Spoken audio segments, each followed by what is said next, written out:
Area hospital అనేటువంటిది ఖచ్చితంగా డెవలప్మెంటే కదా. కాకపోతే ఆ డెవలప్మెంట్ సంక్షేమంలో ఒక భాగంగా చూశారు.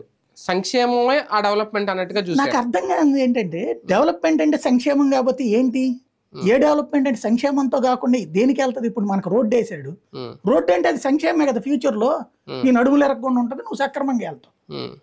దాన్ని డెవలప్మెంట్ అందామా, డెవలప్మెంట్ సంక్షేమం అందామా? దాన్ని ఇల్లు కట్టుకున్నాడు, అది సంక్షేమం ఏంటి నాకు అర్థం కాలే.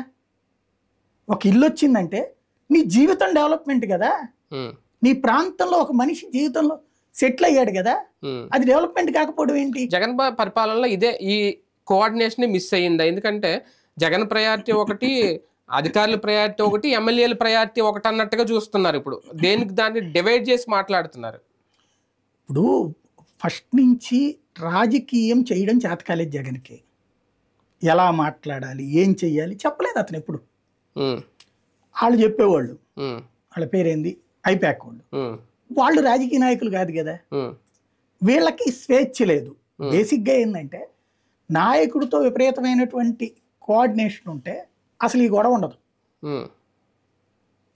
ఇంకొకటి, వీళ్ళందరూ అసలు గోలైంది మా చేతికి డబ్బులు ఇచ్చేస్తే మేము చేసుకుందాం కదా. అంటే ఎప్పటి నుంచి అలా అలవాటు అయింది. నియోజకవర్గాల్లో ఎమ్మెల్యేలకి ఒక నిధులు కేటాయించి ఆ నియోజకవర్గంలో వాళ్ళ అభివృద్ధికి కొంత దాన్ని ఉపయోగించుకుంటారు.